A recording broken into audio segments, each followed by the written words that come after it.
Hola, vamos a compartir la palabra del Señor el día de hoy y vamos a comenzar en el capítulo 14 de la primera carta a los Corintios y vamos a ver los primeros 9 versículos.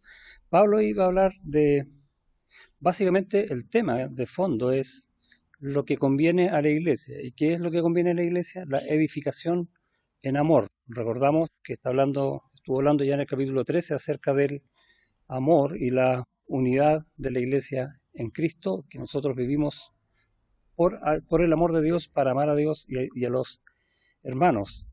Y el sentido de esto es también poder cumplir el propósito por el cual el Señor nos llamó. Vamos a orar.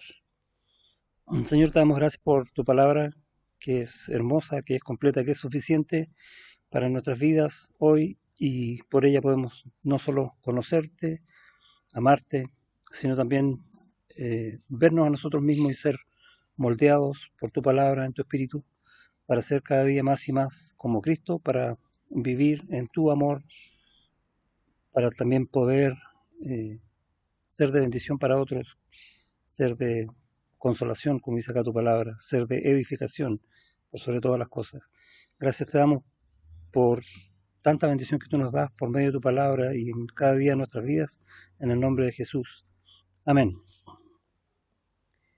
Eh, en el contexto de la iglesia de Corinto, ya hemos visto ya que había hablado de dones de sanidad, de milagros, de profecía, de lenguas.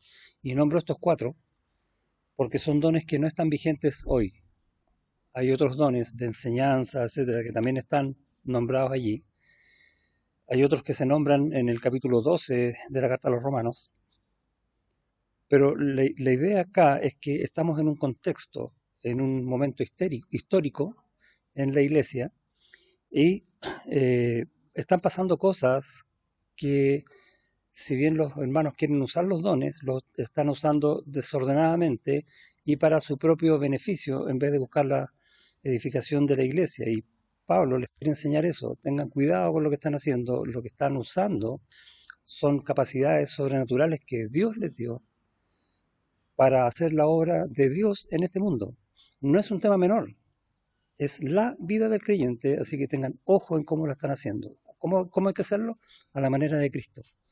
Y vamos a ver del principio, cuando comienza la iglesia, ya en Hechos capítulo 2, para tener un poco el contexto esto de las lenguas y las profecías. Cuando comienza la iglesia es cuando se cumple la promesa que Cristo hizo a los discípulos, que iba a venir el Espíritu Santo a morar en cada uno de ellos. Ahora, ¿cómo podía uno darse cuenta que el Espíritu Santo venía a morar en una persona si nadie lo ve? Entonces, la forma en ese tiempo era mediante las manifestaciones que hacía el Espíritu, que eran algunas en particular, y dice, por ejemplo, en el capítulo 2, versículo 4, y fueron todos llenos del Espíritu Santo y comenzaron a hablar en otras lenguas según el Espíritu les daba que hablasen. Y vemos más adelante que empieza a nombrar quienes estaban allí mirando estas cosas, y habían de muchas naciones. Tanto que en el versículo 12 dice, y estaban todos atónitos, la gente que estaba mirando esto, y perplejos diciéndose unos a otros, ¿qué quiere decir esto? Mas otros, burlándose, decían, están llenos de mosto. ¿Por qué? Porque todos los oían hablar en su propia lengua. Entonces ahí entendemos que estaban hablando de idiomas.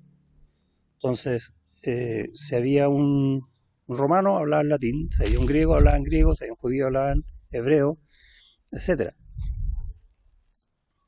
Eh, en el capítulo 10, Pedro va a hablar con un centurión romano y le predica el Evangelio. Y dice en el versículo 44, mientras aún hablaba Pedro estas palabras, el Espíritu Santo cayó sobre todos los que oían el discurso. Cayó significa descendió y vino a morar en los que creyeron, los que oían el discurso. Y los fieles de la circuncisión, o sea, los hebreos creyentes, que habían venido con Pedro, se quedaron atónitos de que también sobre los gentiles se derramase el don del Espíritu Santo, porque los oían que hablaban en lenguas y que magnificaban a Dios. Y tenemos otra vez esta visión, ¿no? Esto que está explicando Lucas, de cómo comenzó la iglesia, y dice aquí que una vez que vieron esta manifestación que el Espíritu Santo hacía en el creyente, ¿cómo lo veían? Porque hablaban idiomas y magnificaban a Dios. Y la pregunta es interesante. ¿Cómo alguien que no creía en Dios ahora magnificaba a Dios? ¿De dónde sacaba las palabras? ¿Da lo mismo en qué idioma?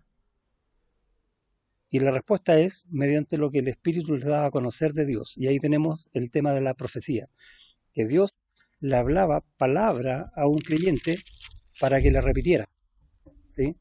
Entonces, no está hablando de enseñar, que es distinto, sino que está hablando de hablar lo que Dios dice. Eso es profecía. Vemos también en el capítulo 19, quizás la última vez que aparece esto en el inicio de la iglesia, porque ya después empieza a actuar distinto, que se imponen las manos sobre unos judíos creyentes. Capítulo 19 de Hechos, versículo 6, dice, y habiéndoles impuesto Pablo las manos, vino sobre ellos el Espíritu Santo, y hablaban en lenguas y profetizaban. Eran por todo unos 12 hombres. Y nuevamente tenemos esta situación, que también la volvemos a ver en la iglesia de Corinto. Por tanto, Pablo va a enseñar acerca del correcto uso de los dones. Y yo les voy a dar un consejo, ¿sí? Lo voy a leer para no equivocarme. Strebet nach der Liebe, fleißige euch der geistlichen Gaben, am meisten aber das ihr beisagen möget. Espero que lo tomen a conciencia y lo practiquen.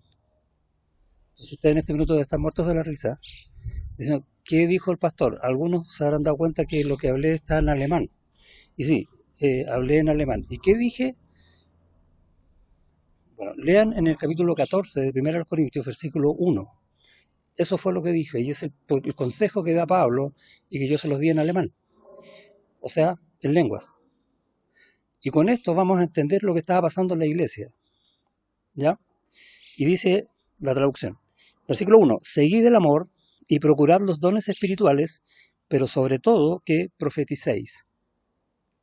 Porque el que habla en lenguas, en alemán, no habla a los hombres sino a Dios, pues nadie le entiende, aunque por el Espíritu habla misterios. Y ya tienen la idea de lo que estaba pasando un poco allá en la iglesia, ¿no? ¿Sirve que yo haya hablado en alemán? No edifica a nadie. O sea, sirve para reírse un rato, quizás, no sé. Pero para edificación de la iglesia, para vivir en el amor del Señor en la iglesia, no sirve para nada. No es bueno. Y fíjate lo que dice Pablo después. Pero el que profetiza habla a los hombres para edificación. El que habla de las cosas de Dios en el mismo idioma. Exhortación y consolación. Cosas tremendamente útiles para tu vida y la mía y para cada uno de los hermanos en Corinto. El que habla en lengua extraña, a sí mismo se edifica, pero el que profetiza edifica a la iglesia. Y este es el punto. ¿Qué es lo importante? ¿Mostrar los dones? No.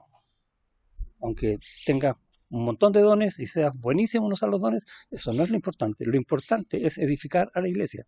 O sea, úsalo no para ti, no para que se vean, sino para agradar al Señor, glorificar a Dios, edificando su iglesia. Eso es lo que está enseñando Pablo acá. Ese es el consejo. Así que quisiera que todos vosotros hablaseis en lenguas, pero más que profetizaseis, porque mayor es el que profetiza que el que habla lenguas, a no ser que las interprete para que la iglesia reciba edificación. Nuevamente, ¿cuál es la idea? Pareciera que no está hablando de qué don es mejor que otro. No. Lo que Pablo quiere decir acá es que si bien vamos a usar dones, lo importante es la edificación de la iglesia. Los dones son para servir a los hermanos.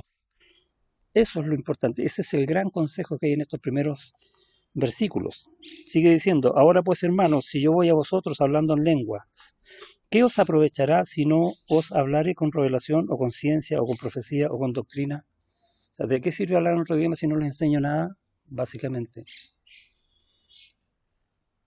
Tenemos que ser muy serios delante del Señor para aprender cuáles son mis dones y cómo Dios quiere que yo los use en su iglesia, por amor a ti, por amor a los hermanos, por amor al Señor por sobre todas las cosas. Es muy lindo estudiar la palabra del Señor y darse cuenta que las prioridades del Señor las ordena de una forma espectacular. Y lo viene diciendo desde hace tiempo Pablo a los corintios y a nosotros hoy. El Señor te bendiga.